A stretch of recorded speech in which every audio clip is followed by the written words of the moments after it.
Hello and welcome everyone to episode 150 of One Piece at a Time, the One Piece read-through podcast where we read and discuss 5 chapters of the One Piece manga each and every week. I'm your host, Derrick Bittner, and I'm joined by my wonderful co-host and freelance letterer at Shonen Jump, Brandon Bovia. How you doing, Brandon? I'm doing pretty good, and hey, happy 150. You know, I'm Brandon Bovia, a letterer of manga like Dragon Ball Super, Kaiju Number 8, many more, and we lucked out. Boy, did we get a good set of chapters for 150. The last time we had the big 100, we had the Alabasta movie. This is way better than that. This is a way better, yeah. And it's like, this is the beginning of the end of Punk Hazard. I think this feels like the climax of Punk Hazard. Let's be honest. This is really. I think next week we'll probably be winding down and stuff. We're kind of. We're running out of people to fight. I said to you as I was reading these chapters, this is the best set of chapters of Punk Hazard, bar none. I am inclined to agree, although I think what after some reflection, I think my hang up is that I really like what happens. I'm maybe less solid on how it happens, if that makes sense. I think that makes some sense. Yeah, I think it reminds me of Fishman Island, actually. Like the way that it was sort of like, all right, you know, we kind of farted around for 40 chapters and then it's just like, okay, time to wrap it up. And it feels a little bit like this time could have been used more effectively. But that doesn't take away from the fact that there's some really, really good stuff in this set.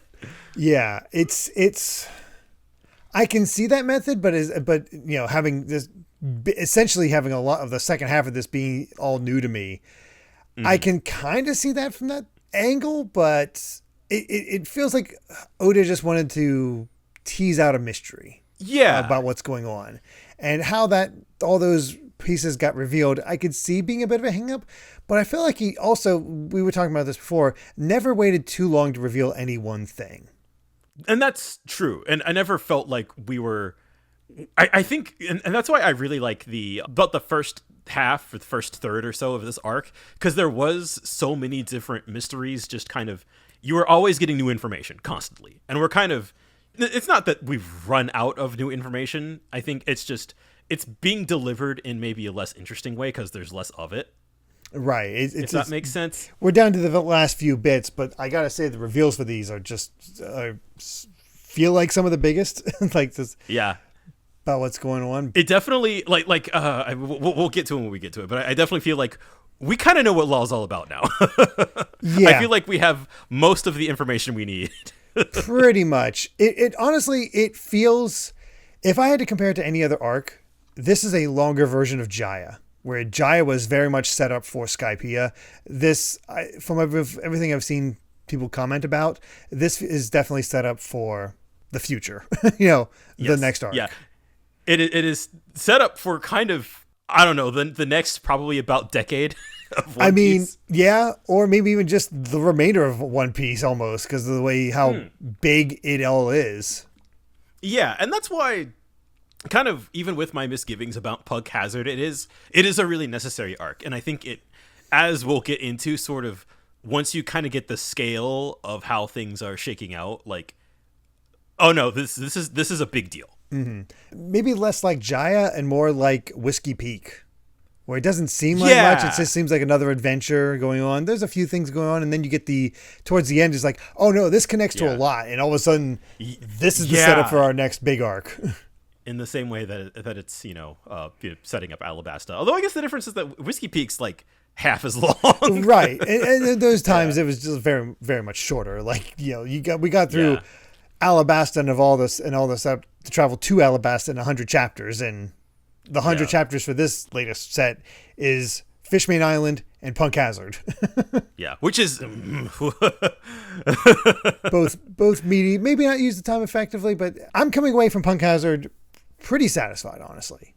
At least so far. Yeah. I kind of mentioned this to a friend of mine where I was like, I can't tell if this might be my new bottom major arc. I think we'll see how it wraps up in the next few chapters. It doesn't have the highs or lows of Fishman Island, which puts it in a weird spot, I guess. Yeah. I guess. Yeah, so I'm kind of flip flopping on where it would rank for me personally, but we still got a little bit left before I make that determination. I kind of like it's how fine. Punk Hazard utilizes some of its characters in this. That is true. I think it utilizes characters better here than in Fishman Island. I think I can give you that. I think so. Yeah, especially I definitely in this set. That was one of my big takeaways. This set just really spread the spotlight around, and I appreciate that so much. Yeah, it really feels like every chapter almost we've got somebody else as kind of the main character for a turn. Yeah, very much so. Well, let's get into it with chapter 686, The Snow Woman in the Biscuits Room. And hey, Caribou has saved Caribou, even though Caribou is very much being burned. Like, he is on fire. He is, yeah.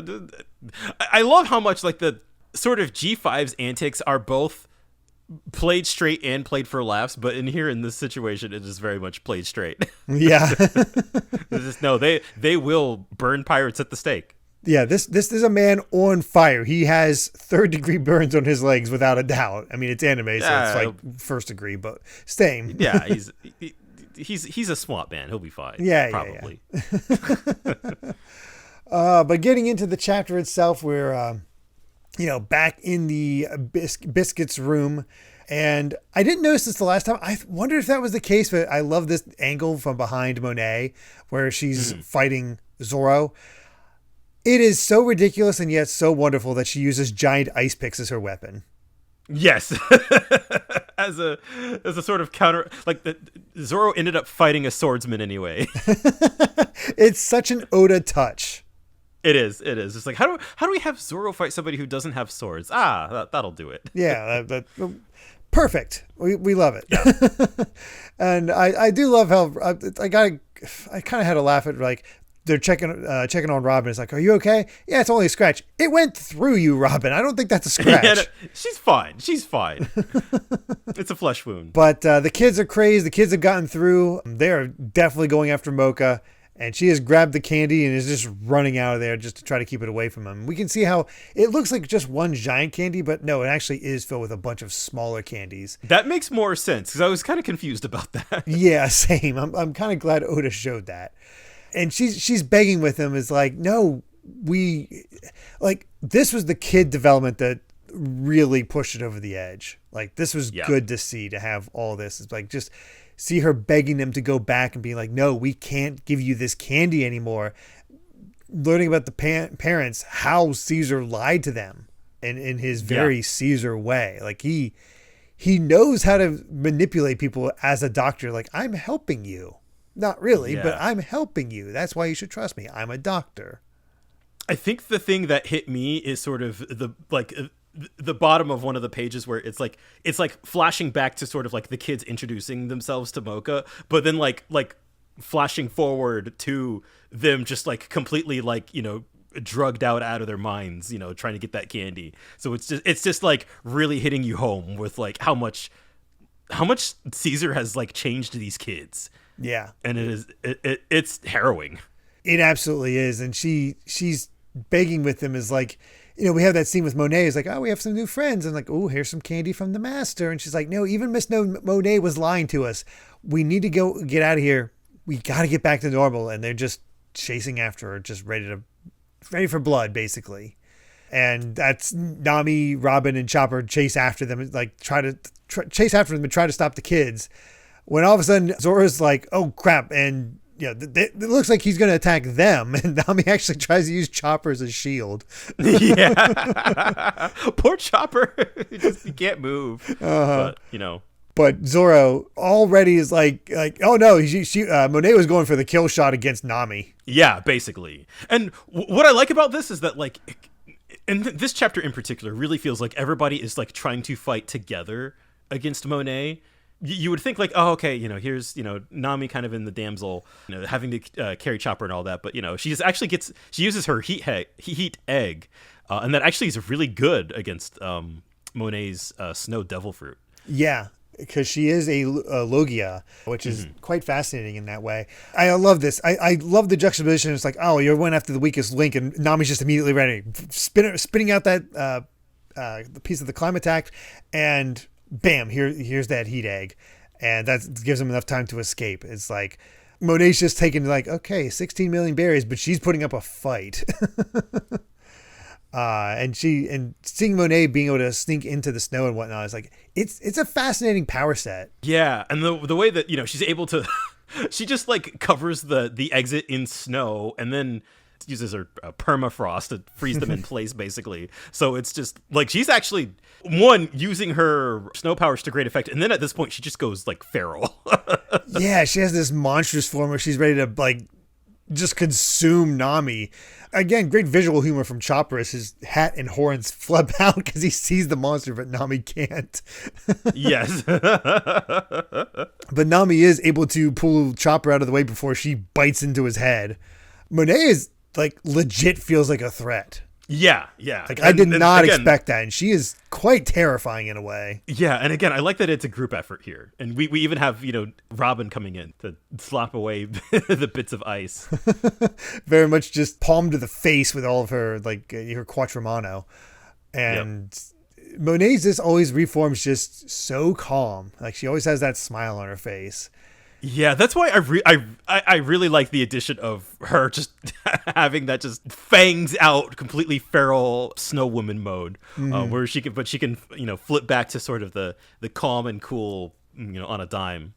I'm impressed with how much Oda can get away with so little as far as number of baddies. Like typically at this point it's like, okay, we need a baddie for everybody, but there's so many of us now that's a little trickier, especially for a smaller arc like this. So to just have a few, and I would say that Monet, Vergo, and Caesar are much more interesting as villains and opponents than most of Hodie's crew.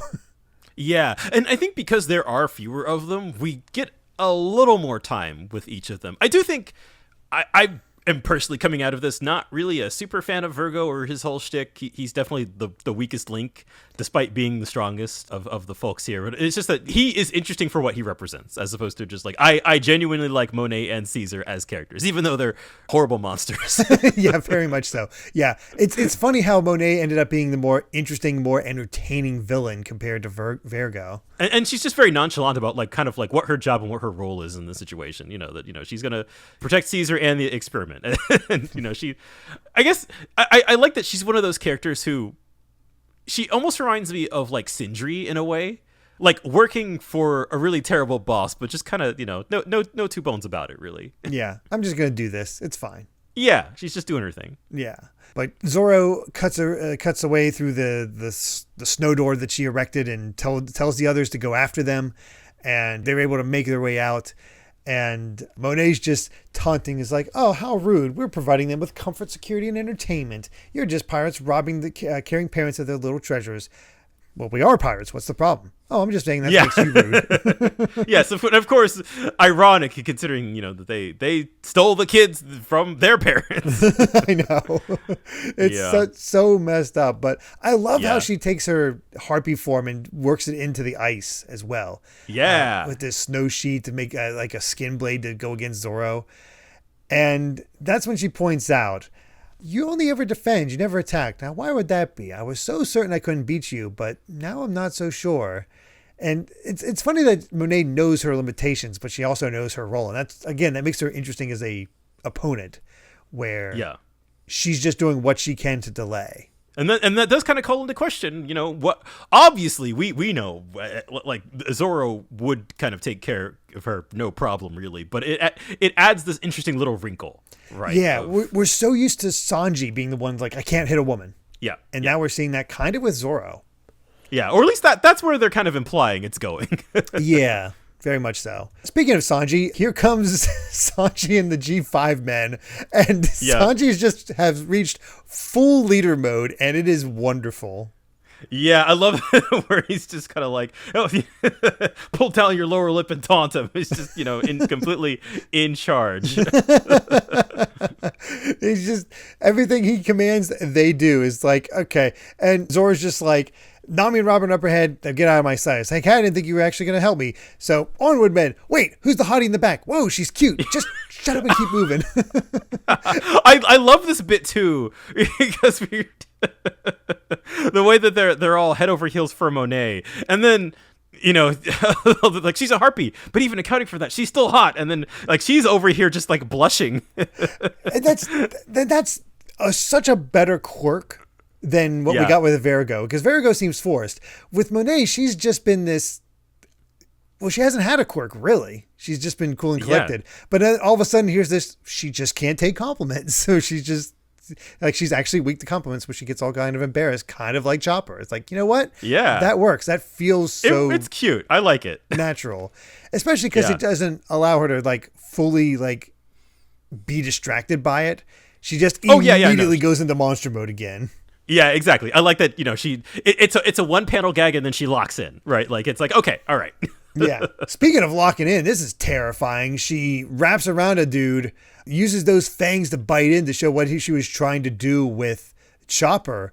And you can see that she just rips out an entire chunk of his shoulder that was she turned to ice. It's like, holy crap. These poor G5 guys, again, poor being the relative word here, because they're also not good people. Mm-hmm. But I feel like they've been getting the brunt of it worse than anybody else in this group. Yeah, there are fodder to show what the villains can do. Very much so, yeah. I honestly had a pretty big cheer here when all of a sudden here comes Tashigi to have a slice against Monet to protect her men. And they're just she draws blood. She draws blood. It's like, yeah, that's our captain. And, it's just like, hey, all you guys, after the children, I'm staying here because I have a feeling I'm needed. I'm like, I didn't see this coming. I'm like, oh, hell. Yep. I was always expecting like Nami and Robin versus Monet or something like that. But to have Tashigi show up versus Monet, I'm like, oh, hell yes. Yeah, and I've been waiting for this. That she gets her moment, and I love that our last panel for this chapter is just Zoro going, "Huh? Why are you needed?"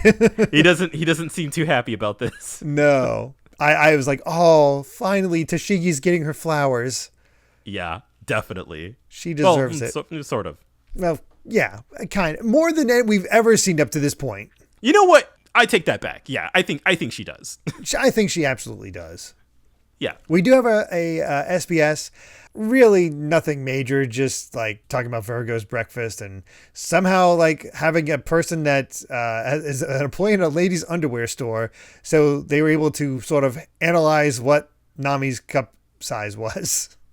Sure, why not? Yeah, sure. Really, he just wanted an idea to reveal that information. Yeah. I also do like, though, this little bit where, for this volume of the manga, this is the last SBS for this volume because he really wanted the volume to end on 690, which is great for us. Considering what 690 was, yeah, we get it. Yeah. That is like the best place to end. Man was right.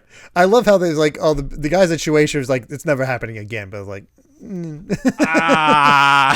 Doubt. I can't confirm, but doubt. Yeah. Still, a great setup chapter, getting things moving and, again, showing off the threat of Monet. Yeah, I really think that's what that chapter was meant to establish, is like, let's kind of really crank her up as the threat here. And I liked seeing, kind of the dynamic. We did get a chapter of kind of Nami and Robin and Zoro all trying to take her on kind of individually or, working together. Yeah, each taking their turn to handle it as they can because the priority here is the kids. Exactly, yeah. Taking her down doesn't matter as much. Let's go ahead and get into chapter 687, Wild Beast. And I missed something. I looked at this chapter title and then just moved on. It was like, oh, okay, they escaped. Yeah. I missed the fact that Caribou abandoned his brother to G5. He sure did. What a scumbag. Wow. just the worst. His brother and his men get captured by G5, and that's just... Corbu might be dead at this point. I kind of wonder if this interaction will ever like come up again. Like, is Corbu going to be like, oh, I hate my brother now, or something like that? I have no idea. I don't remember. I have no clue. Yeah, but I also love that what's his name that over exaggerates is his ridiculous shirt. Yeah, where it's like a tank top almost with a bow tie and it's just muscles. Yeah. Like, it gives the impression that he's wearing a mini skirt with like high heels because of his armor on his legs. It's like, what is this design? Truly Yarisugi. Yeah. Just over the top in every way. I love how all through all this, Caribou's still just a scumbag. Yeah. Oh. I miss Jinbei. Yeah, me too. Anyway, let's get into the chapter itself. As the men are heading out, it's like, okay, we got to follow the captain's orders. Let's go rescue the brats. They're talking to Sanji's like, hey, how come you didn't save us when we were getting attacked back there? It's like, no, I don't kick women, no matter who they are. But what if you're in a battle to the death? I choose death. That's kind of crazy, man. Good conversation, though. I actually really like this conversation between Sanji and the G5 guys. Which, I mean, one, I like seeing Sanji reaffirm this, but I also like, again, it's always those scenes where like Sanji and Zoro are at each other's necks, but it's in kind of downtime conversations like this where Sanji kind of is like, no, I believe in him, right? Like, you know, Sanji saying that, yeah, Zoro, you know, like, oh, he's softer than you'd think, but, you know, he'll get it done when it counts. Let him handle this. Yeah, you don't need to worry about your captain. Yeah! Like this, our job right now is to save those dirty, sniveling brats, so Nami and Robin and Tashigi say nice things about us. Yeah! Which, if that isn't Sanji to a T, then what is? I don't know. I really like that interaction. Yeah, him and the G5 members just click shockingly well. And honestly, Zoro and Tashigi too. Their dynamic this whole chapter is honestly really good too. It's been so long too, and they just clicked right back into place. It's really impressive. Tinfoil hat time on though. I feel it's very pointed that all of a sudden Oda's reminding us about the Sanji not wanting to fight women and choosing death. Like, I feel like that might come up again. It probably will, because that's a common threat, a common thing. But a lot of times Sanji's able to get out of it. It feels like he might get into a situation where he can't get out of it, and he literally does have to choose between fighting a woman or kicking a woman and choosing death. I think what I will say is that, and it's something that I really like, is that like we will start to see moments where Sanji's sort of like morality does get kind of pushed in weird ways and tested, and I think like that sort of dialogue from him I think is sort of reaffirming kind of Sanji is who he is, and he would rather die than be something he's not. That is also true. Yeah. So, man, it's weird to be able to just like see little things and be able to just be like, wonder what that could be. Right.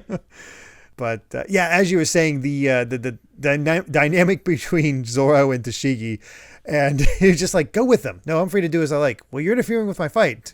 You're free to think what you like. Does that mean I'm also free to start by taking you down? It's like, no, you can't. Like, wait, what? Yeah. You won't cut me down, and you won't cut her down either. Says who?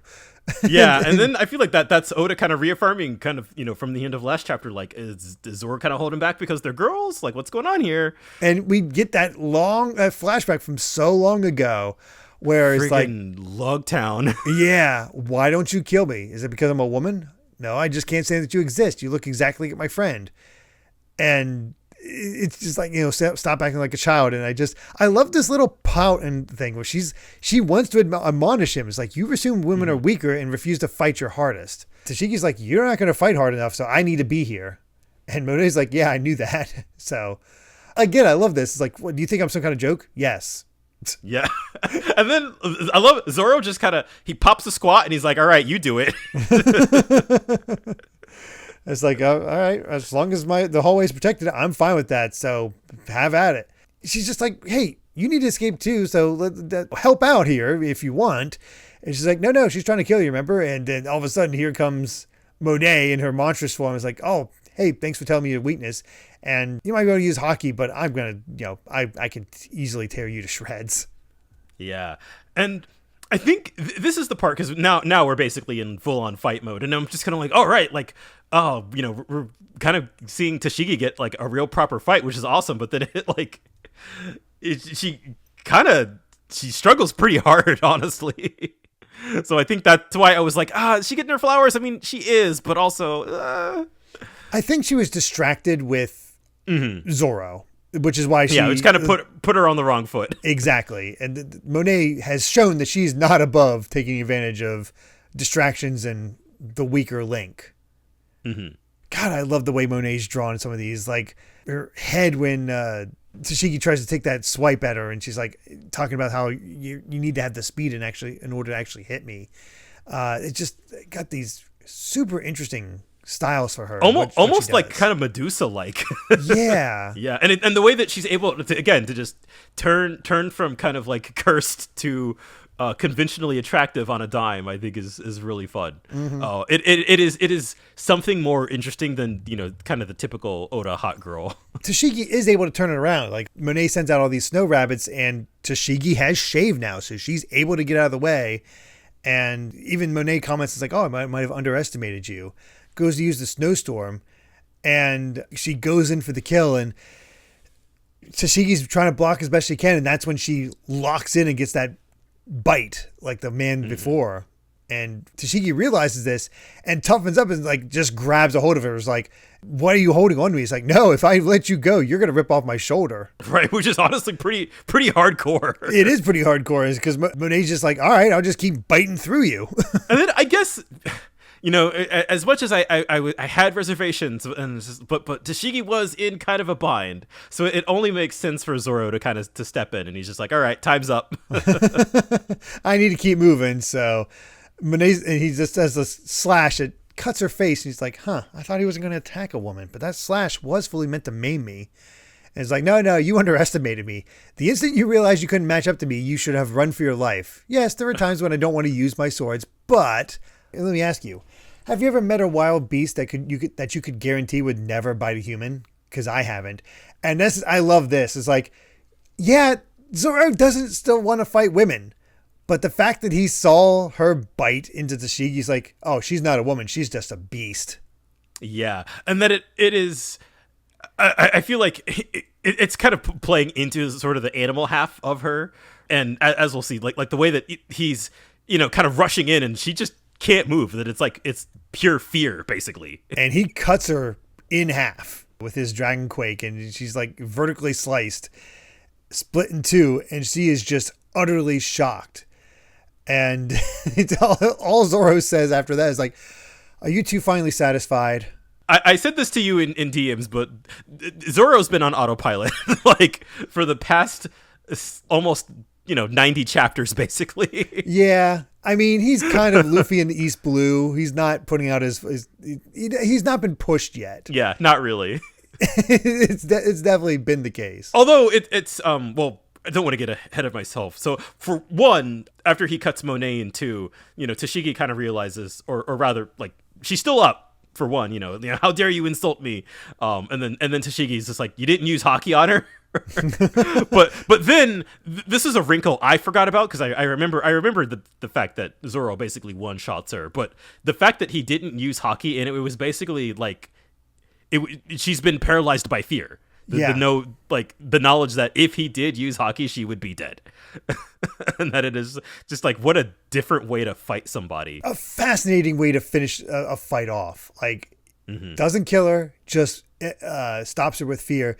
Very similar to what Usopp did with Perona, except this is played much more seriously. Much more seriously, yes. And then, I think if it had not been for the fact that Zoro back turned here, Monet's trying to get herself back together, trying to go in for one last attack with her little like ice pick thing.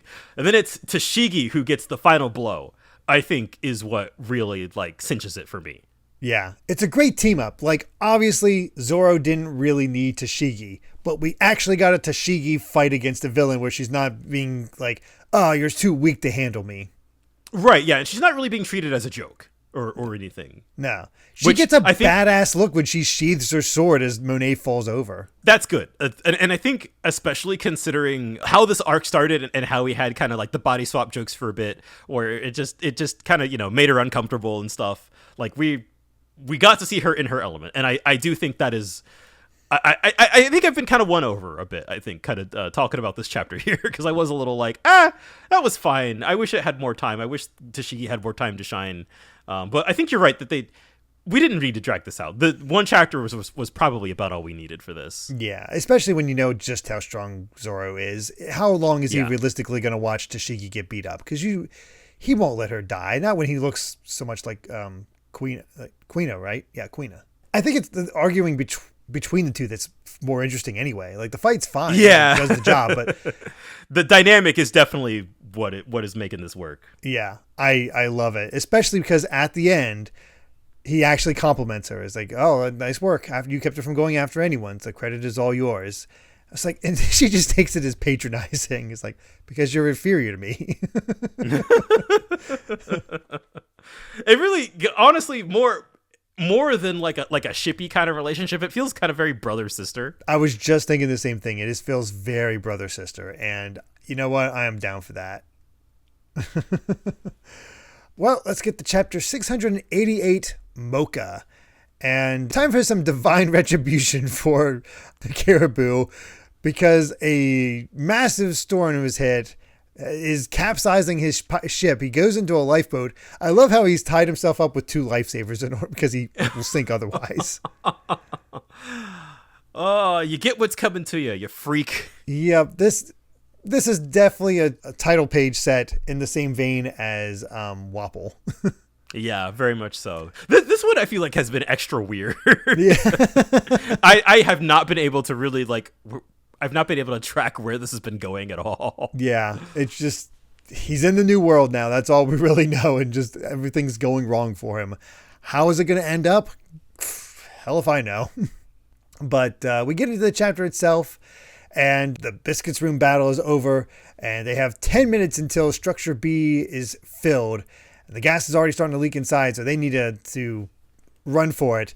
So Zora just picks up Tashiki's, like, apparently she fainted from being a little dizzy, so he just picks her up and they're going to run for it. And she's like, just let me down before I catch up to my men. It's like, I don't care about your pride. I'll throw them at you if you want that. And then I love this. Like, is this the legendary blade Shusui? It's like, no, don't touch it. You weird sword nerd.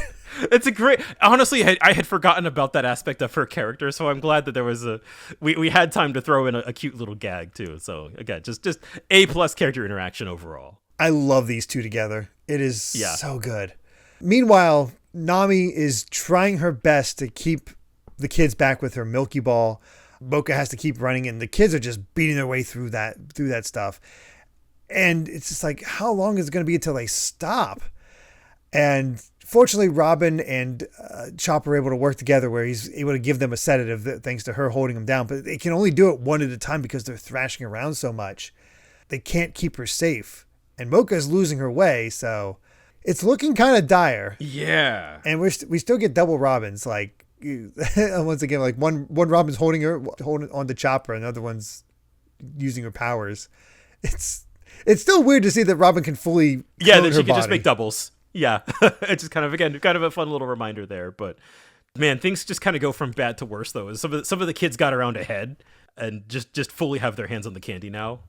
Yeah, they're ready to go for it. It's like, oh no, this is bad. And God, I had chills when I turned the page because Mocha shoves all the candy into her mouth.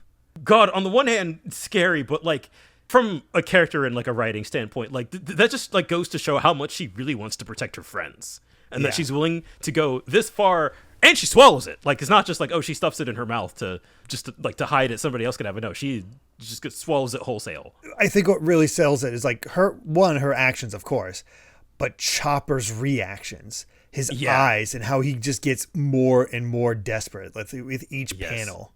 And that that has been kind of a really underrated aspect of this arc, I feel like, is sort of the relationship. And I say maybe underrated just because it's not something that I really latched onto in the past, but like I think sort of Chopper's relationship with these kids, I think really goes to push not only like his ideals as a doctor and as just like a nice caring individual.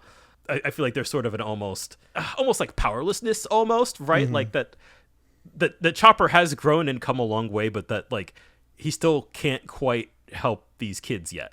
Yeah. And we kind of get into that because we have a little flashback where last time I complained about us not getting how these two started working together.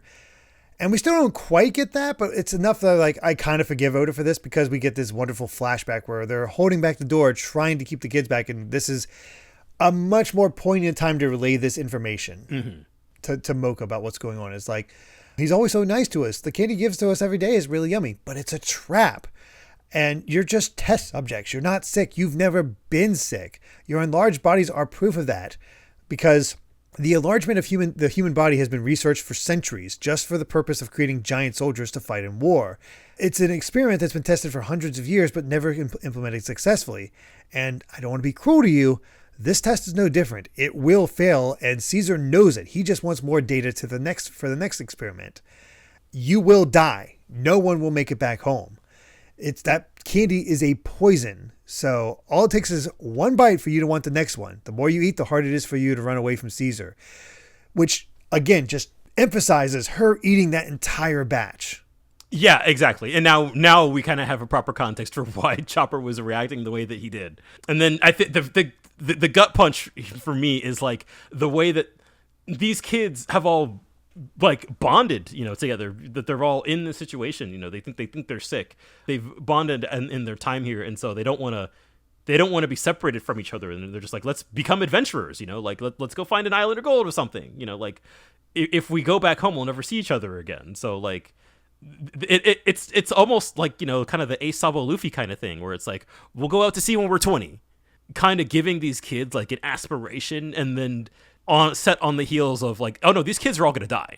Like if nothing is done, like Caesar brought these kids here with the full intention of killing them. Yeah, and it shocks her systems. Like, we won't be grown-ups. We won't see our moms and dads. We never thought about that. The reason we asked you to save us is because we wanted to go home, because we didn't know what our sickness was, and we were afraid we might not be cured in a year. But we never thought we would die. We thought we'd still be grown-ups. We only ate the candy because he gave it to us. We didn't think anyone would die. It's like she's full in denial mode. It's like, I don't want to die. And Chopper's just like, it's not your fault. This is why we can't forgive Caesar. And he apologizes that they didn't find them earlier. And I love this. It's like, hey, we're not going to let you die. Caesar's an evil man and powerful, frightening, but our captain's even stronger. He's going to be king of this sea one day. Another one of those, like, he's going to be king of the pirates, and I love it. Yep. Luffy will take down Caesar. So we need to keep the candy away from the other kids and give them sedatives until that happens. So will you help me protect the biscuits room? And that's when she's determined. It's like, I'm not going to let anybody have the candy. We're all going to go home. That's why she ate it. And she's just immediately coughing up blood. And just the way that at first, the kids are like, how come she's in pain? She only ate the candy. And like they're slowly kind of realizing it before Chopper just kind of lays it all out. Like this is what the candy really is. And Mocha sacrificed herself to save you. And so like we really have, this is kind of the low point, right? Yeah. And Chopper immediately wants to go to Mocha to save her, and Robin's like, we don't have time. We have to get the sedative on the other kids.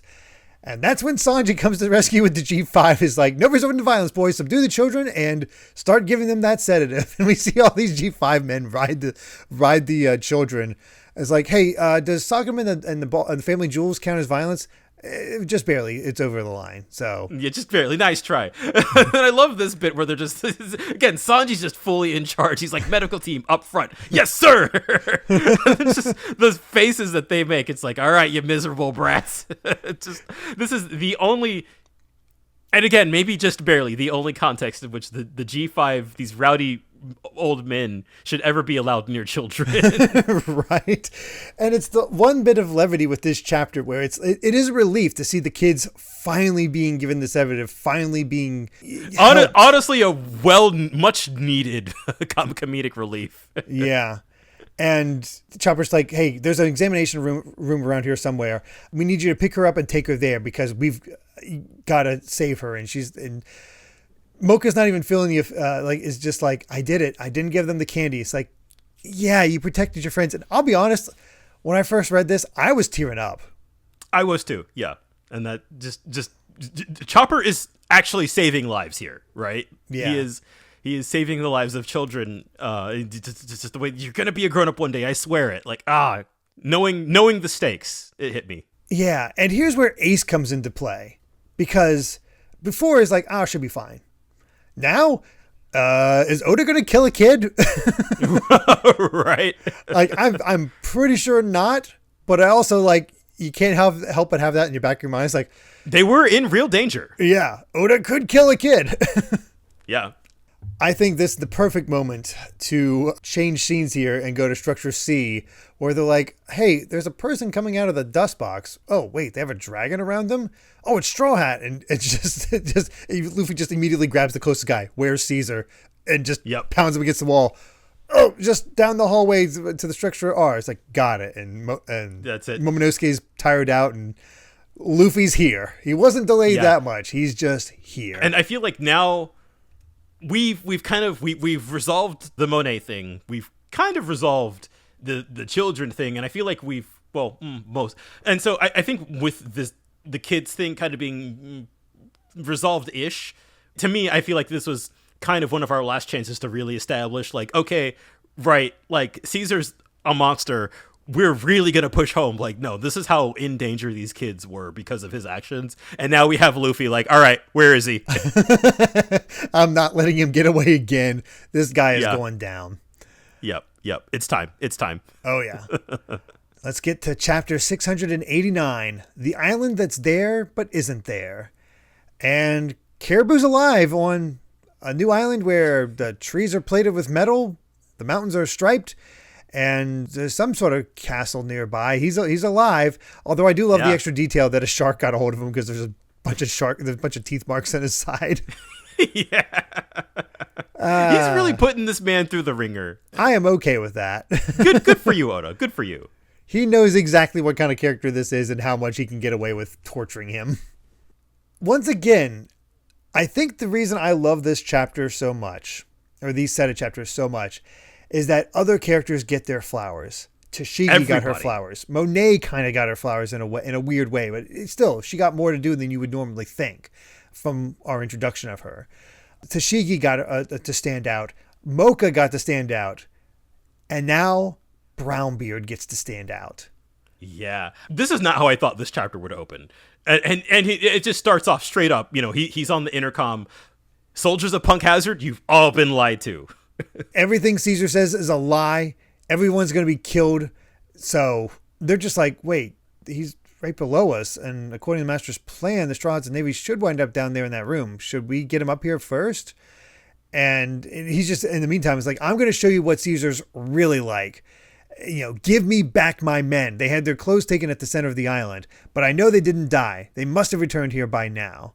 And that's getting people talking, and you can see Caesar's frustrated. It's like, oh crap, I gotta find a way to lie about this. Yeah, you see that face on him, and we get that flashback where it's basically like, oh yeah, they're dead. Oh yeah, the land of the dead will get them. Don't let them in. Yeah, I'm not gonna retrieve them. Didn't even bother retrieving them before the land of the dead happened. And he's just like, he knew the plan was coming soon. He's just like, I'm gonna pick my nose and let it happen to him. It's like, he's like, just the constant lies. Like, oh, what a calamity. Wait there, I'll arrange for help. Caesar is just, I've made the comparison before, but Caesar is just Frieza lying to Broly about his father's death.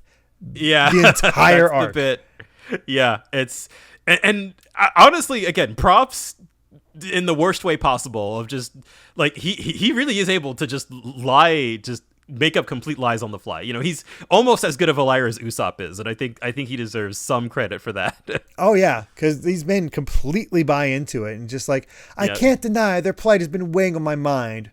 What's wrong with you, Brownbeard? You know, that's the others. It's like, it's just him saying that is enough to make them like, why are you doubting him? Like he the Master loves us. And Brownbeard's like, no, we spent 2 years here together. Do you know what this man has been calling all of you? This is what he thinks you are. Nothing but guinea peas. Wait, guinea bags. And he's just it's like his words are slurring. He can't get it out. Yeah, and they're all laughing it up. And you know, like it turns out, you know, he's been drugged. Yeah, Caesar drugged him from behind while he wasn't paying attention, and it's a muscle relaxant, and it numbs his mouth so he can't actually say anything. That's when Caesar just comes up to him and starts whispering, I did talk to your men, and I left them to die. Oh, and while we're at it, one more thing. You remember how all those guards were nearly killed by that awful weapon explosion 4 years ago? that was me too. Very Scar energy at the end of Lion King.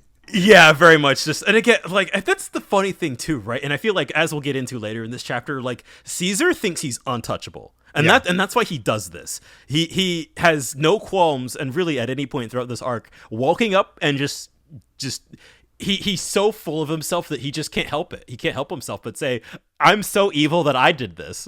That like, he is a chronic liar, but also, like, he can't help but telling the truth either. Yeah. I mean, it's very akin to our complaints about Captain Kuro all the way back, about how, like, why are you revealing your plan? You're ruining the whole thing. Because that didn't feel smart. Like, it felt, why would you reveal this at the very end? Like, when there's so many ways that this could go wrong. But as we'll see in a later chapter, Caesar's very similar, but he's made sure to nullify any issues before he starts gloating. I think that's the thing too, right? Like, and ultimately, Caesar's also not very smart. He's also kind of a dumb idiot. But I think that the storytelling is much more obvious, right, about that. Like, it's not trying to convince you that Caesar is like this ultimate super smart kind of guy, like, Oda was doing with Kuro, which, fair is fair. That was like 20 years ago. Yeah. But by this point in the story, Caesar is so committed to the bit, and I think that's why I love him. That he is the most mustache twirling supervillain, and he chews the scenery with every single chance he gets. Even now, where they're like, Brownbeard tries to take a swing at him, and he's just kind of like, oh, he's a danger to us all. Straw Hat must be controlling him somehow. And it's almost sad the way that he's kind of gunned down by, these goons. Yeah, he's gunned down by these people he's trying to save. And, it took a lot. He's fought through a muscle relaxant in order to try to take on Caesar. Obviously wasn't going to get anything done, but it's still that strength of will from Brownbeard. Yeah, he learned the truth, and just, this is what he's doing what he thinks is best. Did you ever think you'd care about Brownbeard when he showed up in those random panels how long ago? No. And I explicitly remember not caring about him when I read this arc for the first time. So the fact that I think that Oda actually did manage to get me to care about this character, and again, just sort of the plight of really, the theme of this arc being all about perspective and reality and things like that, of what is the truth really? Depends on who you ask and your perspective on all that sort of thing. And so just seeing kind of this man's reality crumble before his eyes, and him just trying to do whatever he can to get back some sense of control, it works for me. Yeah. And Caesar's getting ready to finish him off when all of a sudden, here comes the giant fist. Yes. Caesar just barely avoids it, gets nicked, and just like, what? Who did that? And sure, obviously we know. And here comes the classic Luffy walk. Walks up in front of Brownbeard, pats him on the head, and just being like, you did good. I'm taking over. Again, I think those two lines, where he, kind of flashing back, it's like, I was saved through Master's kindness. Master is a kind and merciful God of salvation. And like, again, Luffy's pissed. Yeah. What's the one thing we know Luffy hates? When they attack their own men. Yeah. I forget who said it, where it was like, Luffy, like, that's the kind of man our captain hates the most.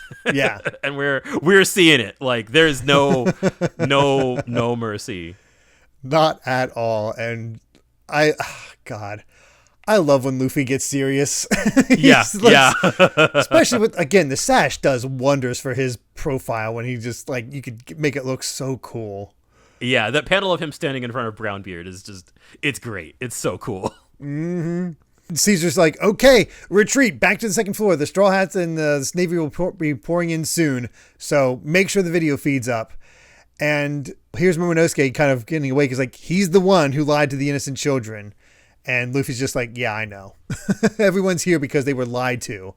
He's basically like, what is this place? And Caesar's just like, oh, if I describe it, it's almost like a gas. An island that's there, but not there. That's how we can be so close to the criminal underworld. This is the very stronghold of black science, the ideal location for all the forbidden experiments and test subjects I could ever want. And thanks to my backers, the very existence of everything here is kept under wraps. It's as though nothing has ever happened. And this is, as you said, why he feels so confident. He has extremely powerful allies that control the flow of information. Nobody knows what he's doing. What's it matter? Exactly. Yeah, and then I feel like this is where I feel like you kind of know we're near the end of this arc, because Caesar just starts to lay it all out, right? Like this is kind of we are kind of finally starting to get the lay of the land in terms of the almost the pecking order, like kind of the how deep the connections go, really, where he's just like, nothing of this island, like you'll never survive if you go around sticking your head in a business that isn't yours. And so, right, like we know now, Law's after the SAD, and he knows that Caesar's the only one who can make it. And so we're kind of getting it here. The SAD gets shipped off to the most dangerous of the 7 warlords, Don Quixote Doflamingo, where he's a factory, apparently. Yeah. And it gets turned into a fruit known as Smile. And I forgot about this, but you reminded me. Smile was brought up all the way back in Saboti. Yes, it was. It was the slave auction house, where that was where we learned that the auction house was owned by and run by Doflamingo, and his goon, after the Straw Hats crashed it, he's like on the phone, like, please come help. And Doflamingo over the phone said, like, basically something along the lines of, oh, slave trade, that's boring. Like, it's all about smiles, baby. And we're like, I remember pointing that out, like, that's a really weird thing to say. Yeah, it's like, I was thinking the same. I remember thinking at the time, like, Smile. Like, yeah. I know he's like laughs all the time, but what's that all about? What is my whole thought was like, it's almost like Joker venom, like forces people to laugh themselves to death or something like that. Yeah. But no, turns out Smile is a man-made devil fruit of the Zoan persuasion, a fruit desired by all who seek power. He then cuts deals with the truly big players in the new world. And from what he hears, one of the 4 emperors is already putting together an army of hundreds of Zoans, thanks to the Smile fruit. And so I want to point out before we move on, because we had that talk a couple episodes ago about like, are all the devil fruits like, we were corrected that no, they're not all apples. I do wonder if all Smiles are apples. Huh. Because we saw the one that got made with Smiley when Smiley died, and we saw the one that Momonosuke ate, which was also an apple. That's true. And we have an apple here front and center. So I almost wonder if all Smiles kind of have the same pattern on an apple, which I do think would still tie into the whole theme of Adam and Eve, the devil, all that biblical stuff. With it being Zoan and animals now we almost have a Noah's Ark situation going on. Yeah, I think the forbidden fruit angle works a lot more with Smile, and we'll learn more about it in the future. But I feel like we again it just as Caesar says, like, do you see the scale of what's happening here? I want to go back to a few things before we move on, though. First of all, the fruit that Momonosuke ate, that was said to be made by Vegapunk, right? Yes.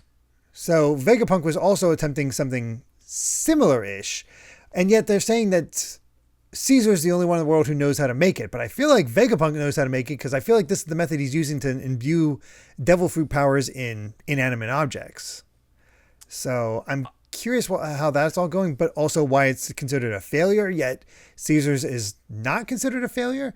I'm guessing it has to do with sacrificing people, which seems Vegapunk does not want to do. Yeah, I can say that there is a reason why the fruit that Momonosuke ate was considered a failure, and that might be why. There's more here. I think. Yeah. Knowing a little more about this context, I think I could see a reason why Caesar would kind of take up the mantle, if that makes sense, or sort of like. I don't know. It's his whole thing of like, I want to show up Vegapunk. Vegapunk not just a failure. Exactly. I'm Vegapunk do was successfully. Exactly. And definitely kind of like, oh, Vegapunk invented this thing. I'm going to use it to broker underground deals with drug lords and the mafia. Yeah. Yeah. Which probably wasn't, and especially considering, Vegapunk is very much a government scientist, so I don't think he would involve himself with this kind of thing necessarily, whereas Caesar's just kind of like, oh yeah. Yeah, he's all about it. Yeah. The other thing I wanted to mention before we move on and continue with Caesar's very big speech, is this the origin point of the Minotaurs in Impel Down? It made me think that as when I looked at the panel of the army of hundreds of Zoans, I'm like, that reminds me of Impel Down. I wonder, but I would it also say, might be from the Vegapunk side of things, perhaps. Yeah. I don't think the Smile has... We'll come back to this later. The way that Crocodile randomly commented, like, oh yeah, they're awakened devil fruits, which like right. I awakened forgot about the idea of awakened Zoans. Oh God. Yeah, like there's so many more devil fruit concepts that we haven't even touched on. We haven't touched yet. I don't think those two things are related, but they're not Makes related. Sense. I don't think there's any confirmation one way or the other. But given that, like, if we're out here making man-made devil fruits, that already kind of leans into the idea that, like, Zoans are probably the most common, at least in terms of, you know, kind of screwed up sciencey stuff. Mm-hmm. And it also explains why, you know, Vegapunk being able to inject inanimate objects with devil fruit have all been Zoans. Yeah, for sure. Yeah, so it is actually kind of a big reveal. It really is. It also, like, makes you, which of the four emperors is doing this? Because I don't think it's Shanks. And I don't think it's Blackbeard. This doesn't seem like a plan of Blackbeard's. Blackbeard has other plans, and I can't see him working together with things. You know, there's never been an indication of him having any kind of relationship with Doflamingo. So now it becomes the question of whether this is Big Mom or Kaido. Yeah. I definitely think the way that, like, this organization feels very elaborate, right? And that, to me, that does, I think, kind of count out Shanks and Blackbeard. This feels very, like, it's like old money almost, right? Like, it feels established that this is sort of, and even then, you know, like, Doflamingo has apparently been selling Smile for at least 2 years. You know, he was talking about it before the time skip. So that also probably counts out Blackbeard. But I guess he could also be involved with multiples. But I guess he says one of the four emperors, so maybe not. My guess is, I'm going to guess it's Kaido, because we have seen a little bit of Big Mom. And the little bit of interaction we've had, I just don't get the feeling she's the type to create an army like that. Mm-hmm. She's more selfish, is, I guess, the best way I can put it. The best way I can put it. Where, and her business is sweets, it seems. Yeah, she cares about sweets and candies and feeding herself. So this feels like a Kaido thing, even though I know nothing of Kaido outside of just the few times he's been mentioned. Yeah. Either way, like, this is a food chain that runs up from, like, Caesar being tied to, like, government cover-ups and corruption, up through a warlord, up through an emperor, and kind of getting back to the manga content here, where it's just kind of like, hey man, if you mess with Doflamingo, it'll bring down the wrath of some of those powerful people in the world onto your head. And Luffy's just silently listening, eyes closed during this whole speech, and he's just like, if they spring into action, the entire world will quake and roil. That's what law seeks to bring about. This is far beyond anything you can handle, you fools. I am protected by Doflamingo and an emperor. Do you really have the guts to pick a fight with the likes of them? And I'm like, yeah. You turn the page and you know exactly how the response is going to be. Sure enough, just a punch to the face is like, that's never stopped me before. And what a great way to end that chapter, man. Yep. Long speech from Caesar. The build up of, like, this is what you're in for if you punch me. And it's the same idea as the flag of the world government. Will you declare war on the world government? Yes. Shoot down that flag. It reminds me of Luffy punching the Celestial Dragon too. Yeah. Right. And even more so, like, the way that he says, that's never stopped me before. This feels more confident, right? Like, this feels like, oh, Caesar's going to go and establish the consequences of what will happen if you punch me. And then Luffy's just going to punch you. Like, yeah, he doesn't care. And it just feels like we are potentially possibly more equipped to handle the consequences. And, you know, this is not our first rodeo when it comes to pissing off the entire world. For sure. All right. Final chapter for the set, the big one. 690 SAD, sad. Isn't it funny that sad turns into smiles? Right? It is. I wonder what that smiles. I wonder what that stands for. I don't know if it stands for anything, actually. I guess not. Well, I'm unsure. Yeah. We do have Caribou real quick, where he's been nursed to health by some old woman. I'm so scared for this old woman. Please don't. Right? Don't. She seems sweet. Don't hurt her, Caribou. Maybe this will be the moment he turns around. Who knows? Yeah. Into the chapter itself, of course, all of Caesar's men are freaking out about, like, no, master. And we get the classic bug out eyes from Momonosuke. And I love this because I remembered that first punch. I forgot that, like, we have, like, Caesar's face is just scrunched up with a fist implant, like, straight through it, and he's just like, he's still trying to go on with his speech with his, like, his poor mouth is just like slurring. It's like, weren't you listening to me? I have the support of the twisted Doflamingo. I love this. Just the fist imprint on his face, the broken nose, the broken teeth is so good to see him just that messed up. And you really get the sense of just how messed up Doflamingo is. Like, guns, weapons, drugs. If it's dangerous, he has a hand in it. He's the root, the spark of evil. He has connections to every criminal mastermind there is. So you need to consider how enraged this powerful monster will be when you learn that you attack me. Got it? And he tries to do this Gastille thing that's like a mouth beam that's apparently it's a steel melting gas burner. Which is honestly pretty awesome. Yeah, it's pretty sweet. But Luffy immediately dodged out of the way. He's like, oh, I should have figured. The scale of my point was way over your head. He thinks that's how he dodged it, missed it. Yes. It's like, there's already a monster here. It's Virgo. So his armament hockey is unstoppable. Smoker and Law will perish. He's just continuing to go on thinking like he is untouchable. And I love during that panel too, Luffy's just like, he's swinging his arm. He's charged up a punch. And then bam, connects it. And that's, yeah. Caesar's probably down at this point. He so is not putting up a satisfying. Fight. It's so good. It is not much of a fight, but at this point, would you really expect it to be? Luffy has learned all the tricks. He can handle whatever it is. And he's also pissed. So he's not, not going to let Caesar get much done. But we do take some time to check in because, again, the gas is closing in. There's only 5 minutes until it completely envelops them.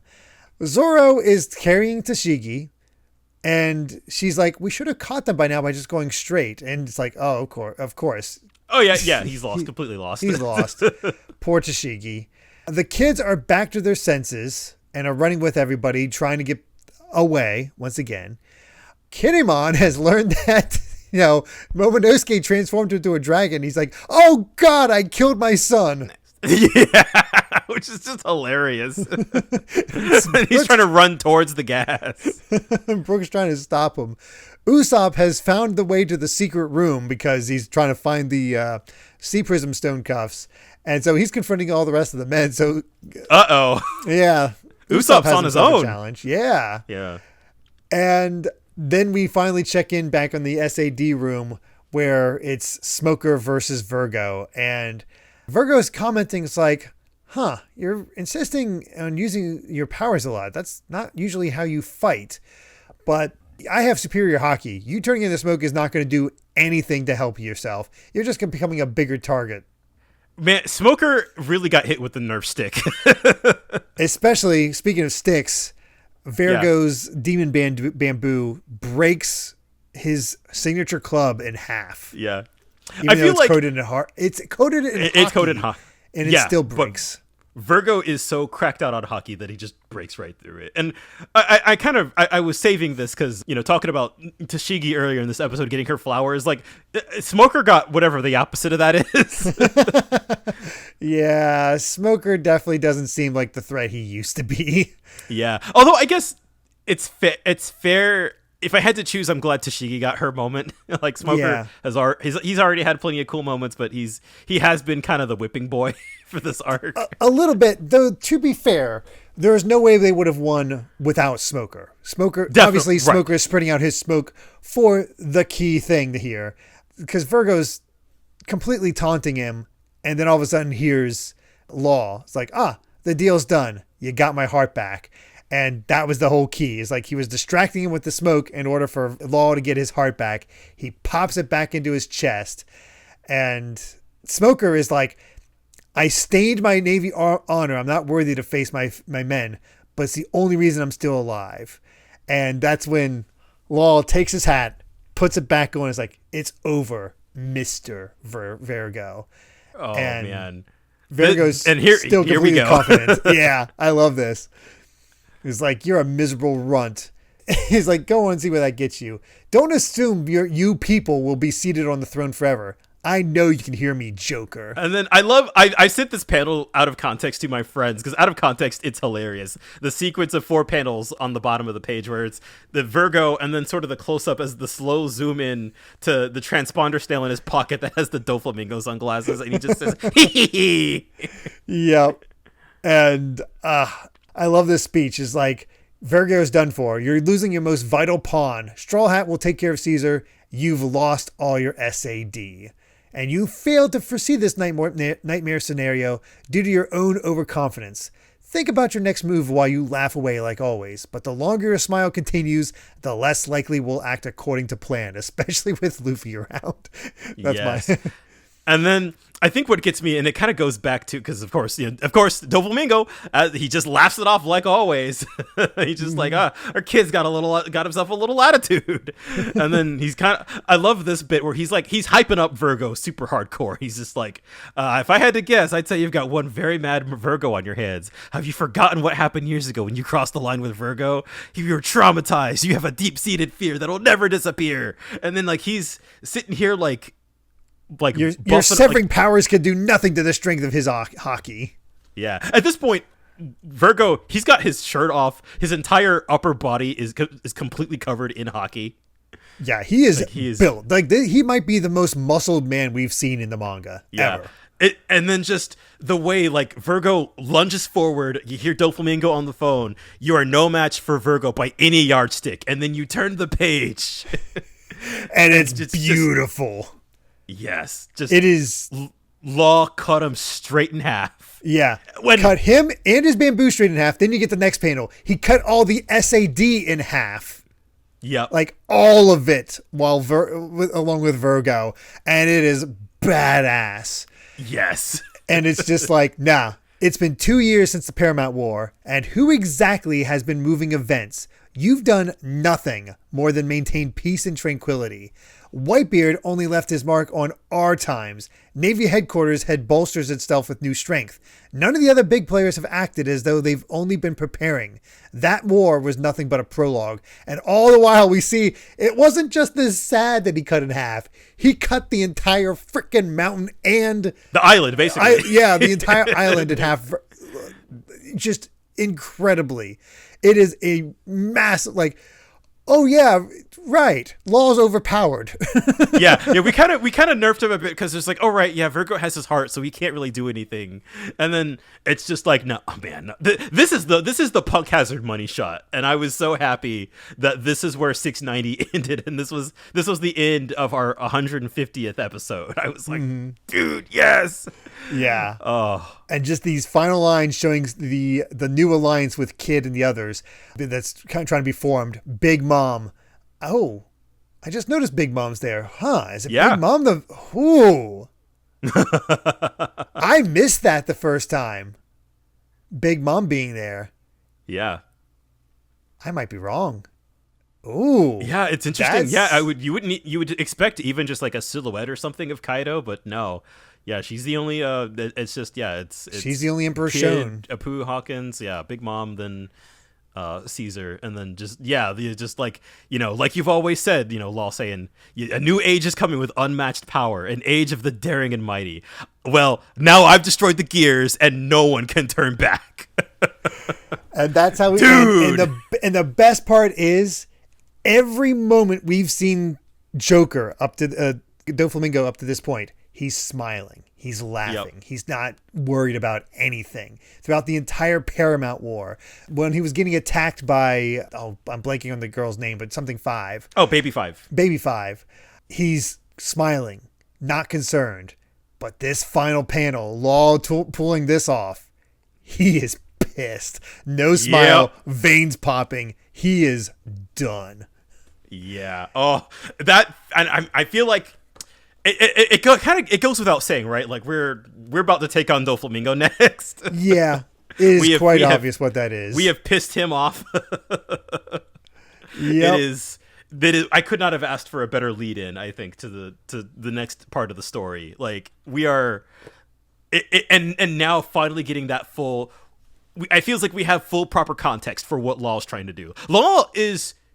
He's throwing the new world into chaos is what he's doing. The way that I think Virgo said a few chapters ago, it was like he's got a nightmare scenario planned out in his head. Like, he became a warlord just to get into that room, to get to the SAD, just so that he could completely destroy the gear, to completely topple the status quo, to turn it on his head.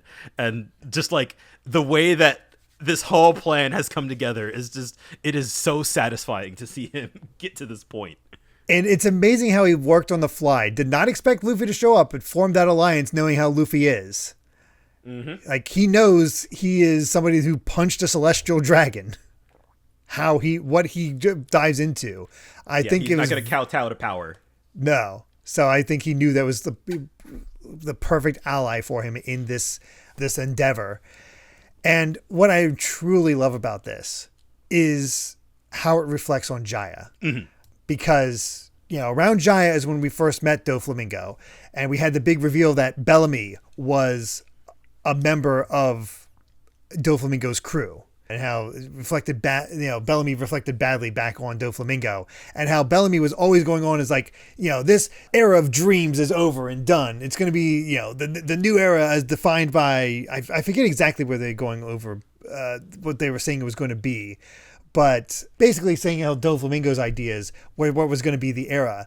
And yet, it ended up being Doflamingo stagnated over these past 2 years, did nothing, let things play out, just prepared. And it's so fascinating that he became stagnant, and now his era is over, and now a different era is threatening to take over instead. Yeah, and I really feel like this is sort of kind of one of the big themes of kind of the second half of the story is kind of the idea of a new era, and kind of the end of the time skip was the end of Whitebeard's era, and that we are now kind of in an era of transition where there is sort of this gap in power that's been, left by Whitebeard, and it's kind of, everybody's scrambling for power, and what people do with their positions in this world. I think that is kind of one of the more fascinating aspects of kind of like the time skip One Piece. And we've kind of gotten alluded to that where, it's been like the four emperors control the new world. You either try to topple one or you try to become like their underling. And so now I feel like we're kind of seeing this is where Law is. He's not trying to become an underling. He's just going to topple the business. Yeah. And you really understand what he's aiming for. It completely makes sense why he's a fan favorite. Yes. I feel like this is the arc where Trafalgar Law really comes into his own as a character. And we still got plenty more, as you could imagine. Oh yeah. I think sure he has a big role to play. We're going to definitely get at least some kind of flashback or something with Law whenever we get to the next arc. It definitely is no accident that he gets the biggest money shot of this arc. Just that him cutting the whole island in half. Really, that is so. It is such good symbolism too, because it's like cut in half. It's like the island's already cut in half by kind of the power struggle between the admirals, and then he cuts it in half the other way. While also cutting it in half the sort of like the symbol of power in SAD. And it's sort of like, this is him leaving his mark. Like, no, this is like, I'm leaving my mark on this era. It's good stuff, man. Yeah. It's one of my favorite scenes. It also potentially poses a bit of a problem because now a lot of gas is going to be able to get in. Yeah, we might have to do something about that. Yeah. It really feels like all the big fights are over now. Just about. I mean, Caesar's not down for the count, but I mean, it really feels like the next one is just going to be... It feels like the next one will be wrap up, and then the next one after that will probably be set up for like proper setup to get to the next island. Pretty much. Yeah. That sounds about right. Yeah. Man, we're so close. We are. And I love this. I loved every single one of these chapters. Like I said, I think this is one of the strongest sets. This might be one of the strongest sets we've had in maybe since the Paramount War. Wow, really? I enjoyed it that much. Granted, it's all That new, is but I was also surprising to reading me. new stuff before. But Yeah. like, it was just one of those things where it's having other characters get flowers. Like, yeah, we had a great flashback with Fishman Island. I will not take it away. Like that. Granted, on the whole, the flashback for Fishman Island is still stronger than these flowers being given. But just the fact that each chapter really brought somebody into attention, widened the world in its own way. Yeah, and I feel like, as much as I do kind of complain about like the structure and kind of pacing of things and how much time we kind of spend on one thing versus another, this set I really do appreciate that Oda did kind of like things like Mocha, things like Brownbeard, even Tashigi to a certain extent. Like, those aren't necessarily like characters you think would really get like big kind of character defining moments on their own, but I'm really glad that it's not just like, okay, now everybody has their fight, and like I'm glad that Oda did actually dedicate time to giving kind of the B and C tier characters their time. Yeah. Absolutely agreed. And that's where One Piece just stays strongest. Absolutely. It always gets you to care. Oh yeah. But with that, I believe we've said all we've wanted to say about chapters 686 to 690 of One Piece. Thank you so much for listening, and you can find more of my ramblings and stream VODs over at BitNerd Games on YouTube, or simply BitNerd on BlueSky. And Brandon, where can everyone find you at? I am Brandon Bovia on Twitter and BlueSky, talking about anime, manga, games, and my job. And yeah, that's, pretty much it. Ready to... God, can't wait to come back and talk about One Piece again next week. Oh, yes, we seriously. I cannot believe we are almost done with Punk Hazard. That is nuts. That is nuts to me. Yeah, it really is. And if you'd like to help us out more, you can support the podcast over at patreon.com/Derrick Bittner. That's DerrickBitner to listen to the next episode ad-free 3 days early, as well as patron-exclusive bonus episodes. This week, we actually have our thoughts on One Piece fan letter, so you can check that out. And of course, all past episodes will be available as well. We have a nice little playlist there. And of course, make sure to return next time as we discuss chapters 691 to 695 of One Piece. So until then, my friends, bye. Remember to take life one piece at a time.